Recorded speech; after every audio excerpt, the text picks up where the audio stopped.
পুলিশের মধ্যে যদি আল্লাহর ভয় থাকে, এই পুলিশ কখনো নিরপরাধ মানুষকে গ্রেফতার করতে পারবে? লিল্লাহে তাকবীর, লিল্লাহে তাকবীর। রুহুল আমিন যুক্তিবাদী সাহেবের আগমন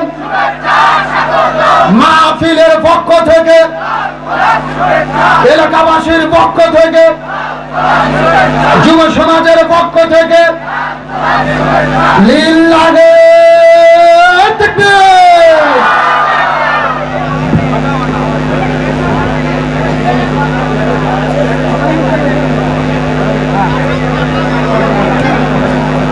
আলহামদুলিল্লাহ বলেন। আমাদের বগুড়া জেলার কৃতি সন্তান, শুধুমাত্র বগুড়া জেলা নয়, বাংলাদেশের আঞ্চলিক ভাষায় যতগুলো বক্তা ওয়াজ করে বেশি পরিচিত, তার মধ্যে আমাদের বগুড়া জেলার রুহুল আমিন যুক্তিবাদী আমাদের চাচা অন্যতম। কথা বলেন ঠিক কিনা? আমার তো মনে হয় আমাদের বগুড়া জেলার মানুষদের আমার চাচাকে বেশি কদর করা দরকার। তার কারণ আমাদের বগুড়া জেলার বগুড়া ভাষাকে তামাম পৃথিবীতে ভাইরাল করে দিয়েছে। কথা বলেন ঠিক কিনা? গভীর মনোযোগ, ভালো করে বুঝবেন। সেই মুরব্বীকে আপনার অন্তর থেকে ভালোবাসেন, আমরাও ভালোবাসি। আমি তাকে বাবা হিসেবে শ্রদ্ধা করি।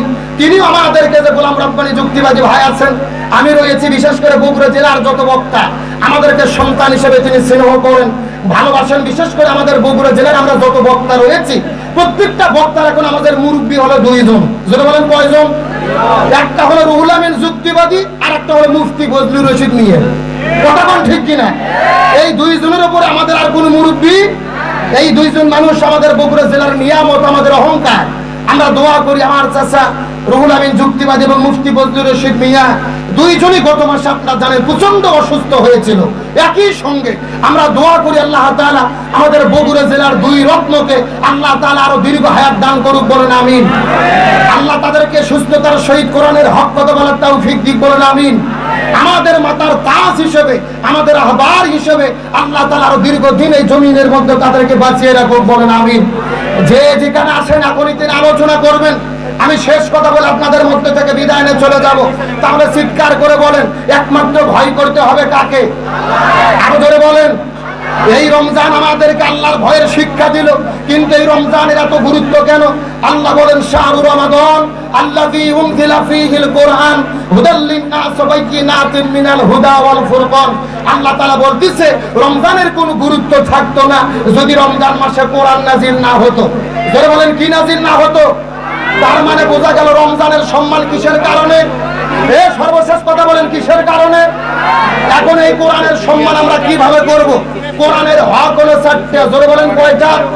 1 নম্বর কোরআন পড়তে হবে, 2 নম্বর কোরআন বুঝতে হবে, 3 নম্বর কোরআন নিজে আমল করতে হবে, 4 নম্বর কোরআনের আইন সমাজে বাস্তবায়ন করতে হবে। জোরে বলেন কোরআনের হক কয়টা? কিন্তু বর্তমানে বাংলাদেশে লক্ষ্য করেন, আমার নবী যতদিন কোরআন পড়েছে নবীজির বিপদ হয়নি, নবীজি কোরআন বুঝেছে, নবীর বিপদ হয়নি। কিন্তু যখনই নবীজি কোরআন আমল করেছে আর সমাজে কোরআনের রাষ্ট্র কায়েম করতে গেছে, তখনই আমার নবীজিকে 3.5 বছর জেলে বন্দী থাকতে হয়েছে। আমার নবীজি 1 নয় 2 নয় 82 বার হত্যার টার্গেটের শিকার হয়েছে। হে বগুড়ার মুসলমান, শেষ কথা, শুধুমাত্র আমার নবীজির জীবনে নয়, আজকে বাংলাদেশের দিকে লক্ষ্য করেন। আজকে বাংলাদেশে আমরা যারা কোরআন পড়ি, বাংলাদেশে যারা কোরআন পড়ে, হাফেজেরা শুধু কোরআন পড়ে, এদের কোনো বিপদ নাই। কথা বল না কেন? হাজার হাজার কওমি মাদ্রাসা, লক্ষ লক্ষ হাফেজেরা কোরআন পড়তেছে, কোনো বিপদ নাই। কোরআন নিজে নিজে যখন বোঝে, কোনো বিপদ নাই। কিন্তু বাংলাদেশে বিপদে আছে কারা? যারা কোরআন নিজে আমল করেছে আর সমাজে কোরআন প্রতিষ্ঠার আন্দোলন করতে গেছে। আজকে আল্লামা সাঈদী, আল্লামা মামুনুল হক, মুফতি আমির হামজা, এদের কি অপরাধ? আল্লামা সাঈদী যতদিন কোরআন করেছে আল্লামা সাঈদীর বিপদ হয়নি। আল্লামা সাঈদী যতদিন কোরআন বুঝেছে আল্লামা সাঈদীর ততদিন বিপদ হয়নি। কিন্তু আল্লামা সাঈদী যখন বলেছে আমি কোরআন নিজে আমল করব, এই বাংলাদেশে কোরআনের আইন বাস্তবায়ন করব, তখনই আল্লামা সাঈদীকে 13 বছর জেলে বন্দী রেখে বিনা চিকিৎসায় পরিকল্পিতভাবে হত্যা করা হয়েছে।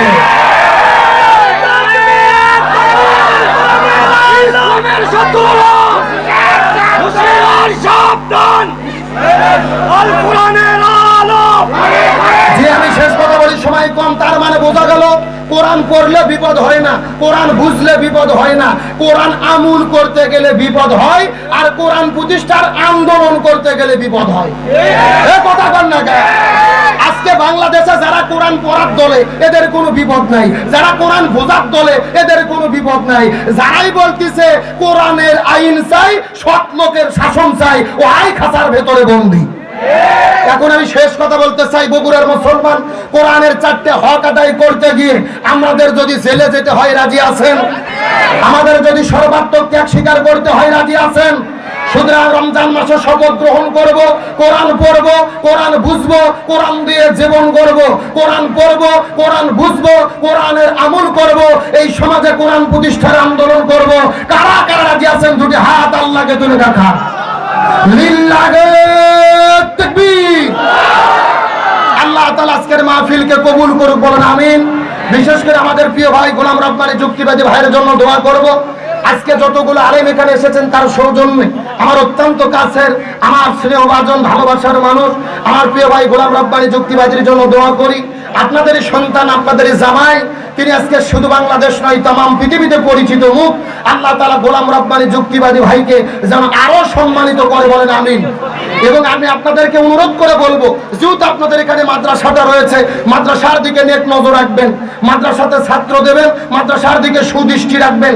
গোলাম রব্বানী যুক্তিবাদী ভাই কোটি কোটি টাকা মাদ্রাসায় দিতে পারবে, কিন্তু আপনাদের যদি সহযোগিতা না পায় মাদ্রাসা চালানো যাবে না।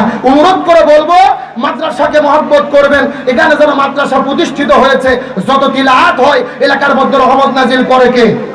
এই মাদ্রাসার পক্ষে থাকার জন্য আপনাদের উদ্যত আহ্বান জানিয়ে, যেহেতু সময় কম, প্রথমেই বলেছি আজকে এত পরিমাণ বক্তা, যতগুলো বক্তাই মাহফিলে আসবে এবং এসেছে, 5 লাখ টাকা দিলেও কেউ জোগাড় করতে পারবে না। কথা বল না গা? মানে মাগরিব থেকে শুরু করে সেহরি পর্যন্ত যত বক্তা এখানে আসবে, কেউ দ্বিতীয় বক্তার ওয়াজ করে না, সব মাহফিলে প্রধান বক্তা। এখানে এসেছে গোলাম রব্বানী যুক্তিবাদী ভাইয়ের ভালোবাসায়, আপনারাও এসেছেন। আমরা এই জন্য বলি আজকের আলোচনা শুরু হবে কিন্তু শেষ হবে না, একই অবস্থা। তারপরে যতটুকু আলোচনা আমি করেছি, যদি কষ্ট পান ক্ষমা চাই। আল্লাহ তাআলা আমাদের সকলকে আলোচনা অনুযায়ী আমল করার তৌফিক দিক, বলেন আমিন। এই বলে আমি আপনাদের মধ্য থেকে বিদায় নিচ্ছি।